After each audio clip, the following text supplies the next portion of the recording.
صلو علیہ وآلہ۔ علامہ فدا حسین مطاری صاحب، آپ سے ہم یہ جاننا چاہیں گے کہ ختم نبوت کے عقیدے کے حوالے سے قرآن مجید ہماری کس طرح رہنمائی فرماتا ہے؟ اعوذ باللہ من الشیطان الرجیم، بسم اللہ الرحمن الرحیم، اللہم صلی علی محمد وآل محمد۔ جس طرح کہ ہمارے معزز علماء کرام نے اس موضوع پر گفتگو فرمائی ہے، قرآن حکیم میں لفظ ختم نبوت کے ساتھ جو آیت کریمہ آئی ہے وہ ایک ہی ہے، سورہ مبارکہ احزاب کی 40ویں آیت ہے، جس میں صراحت کے ساتھ خاتم کا لفظ استعمال ہوا ہے۔ صحیح۔ اس کے علاوہ جو دیگر آیات کریمہ ہیں ان کے ظہور سے یا ان کے معنی اور مفہوم سے خاتمیت کا استفادہ کیا گیا ہے۔ صحیح، یعنی متعدد آیات ہیں، جی متعدد آیات ہیں جن سے استفادہ کیا گیا ہے، لیکن ان کے ظہور اور ان کے معنی اور مفہوم سے لفظ استعمال خاتم صرف اسی آیت کریمہ میں آیا ہے۔ اب اگر یہی آیت ہوتی اور کوئی آیت نہ بھی ہوتی تو کافی ہے۔ قرآن مجید میں ایک آیت صراحت کے ساتھ بیان فرماتی ہے کہ یہی نبیوں کا ختم کرنے والا پیغمبر خدا، اور تمہارے مردوں میں کسی کے باپ نہیں ہیں، اللہ کے رسول ہیں۔ تو یہی کافی ہے۔ چنانچہ تمام مفسرین نے، فریقین کے مفسرین نے، اہل سنت اور اہل تشیع کے مفسرین نے اس بات پر اتفاق کیا ہے کہ یہی آیت ختم نبوت پر بہترین دلیل ہے قرآن کریم کی، اور دیگر آیات کو بھی پیش کیا ہے۔ بہت سارے علماء نے ان آیات کے ظہور سے، اس کے معنی و مفہوم سے استفادہ کیا ہے۔ ان میں ایک آیے تکمیل دین ہے، سورہ مبارکہ مائدہ کی آیت ہے، الیوم اکملت لکم دینکم واتممت علیکم نعمتی ورضیت لکم الاسلام دینا۔ اس آیت کریمہ کے مفہوم اور معنی سے یہ استفادہ کیا ہے کہ تکمیل دین ہو گئی، یعنی دین کی تکمیل ہو گئی، نعمتیں تمام ہو گئی، اور اللہ تعالیٰ دین اسلام پر، مکمل دین اسلام کے اوپر راضی ہو گیا۔ تو تکمیل دین کا مطلب کیا ہے؟ تکمیل دین کا مطلب یہ ہے کہ اب کوئی نبی نہیں آئے گا، اب کوئی نئے سرے سے وحی نازل نہیں ہوگی، کوئی آسمانی دین نہیں آئے گا، آسمانی دین نہیں آئے گا، کسی پر وحی نازل نہیں ہوگی، وحی کا سلسلہ منقطع ہو گیا۔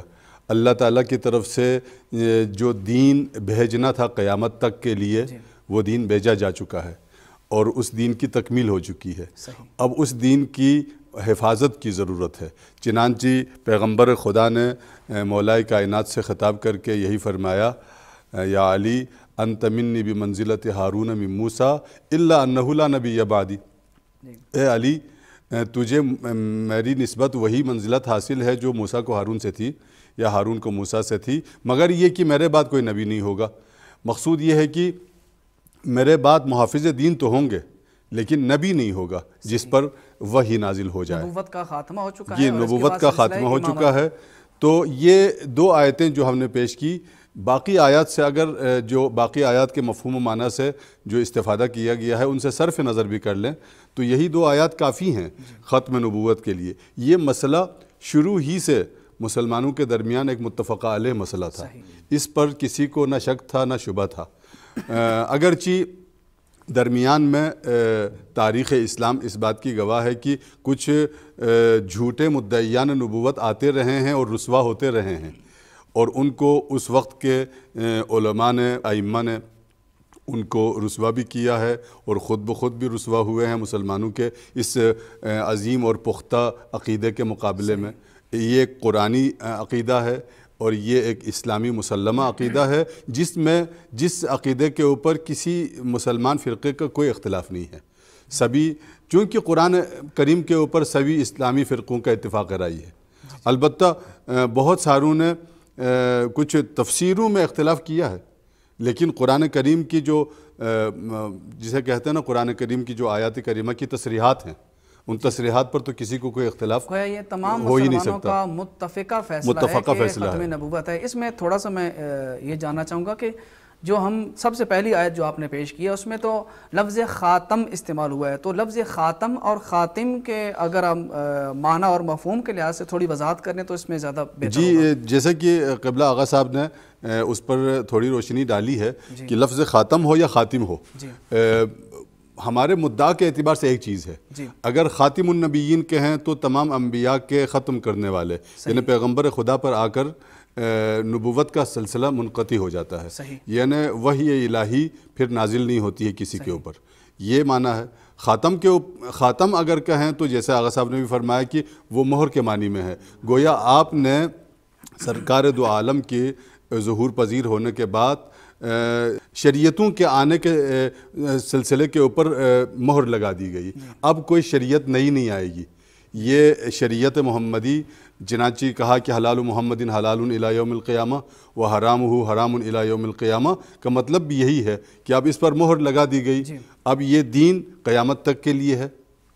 اب یہ جسے کہتے ہیں نا اسلام، جو کہ ایک دین عالمگیر ہے، ایک عالمی اور جسے کہتے ہیں جہانی دین ہے، یہ آخری دین ہے، اس کے بعد کوئی دین آنے والا نہیں ہے اور کوئی نیا پیغام آنے والا نہیں ہے۔ اسی پیغام کی تشریح اور اسی دین کی توضیح اور تفسیر ہوگی، اس کی تبیین ہوگی، نیا دین نہیں آئے گا، نیا پیغام نہیں آئے گا۔ قرائے سبا میں سے بھی دو ایسے ہمیں قراء ملتے ہیں کہ دو ایسے ہمیں قاری ملتے ہیں کہ جنہوں نے اس کو خاتم کے ساتھ جو ہے وہ پڑھا ہے، اور باقی جو 5 ہیں انہوں نے خاتم کے ساتھ پڑھا ہے، اور بعض ہمارے علماء ہیں جنہوں نے یہ بھی کہا ہے کہ خاتم کا لفظ جو ہوتی ہے مہر، اس زمانے میں عرب کے اندر وہ جب لیٹر لکھتے تھے کسی کو، خط لکھتے تھے تو سب سے آخری چیز جو ہوتی تھی وہ اس حاکم کی طرف سے مہر ہوتی تھی، اور خاتم جو ہوتی تھی وہ اس بات کی علامت ہوتی ہے کہ یہاں گفتگو ختم ہو چکی ہے، اس کے بعد اب کوئی بات نہیں ہوگی۔ تو اس معنی کے لحاظ سے بھی دیکھیں تو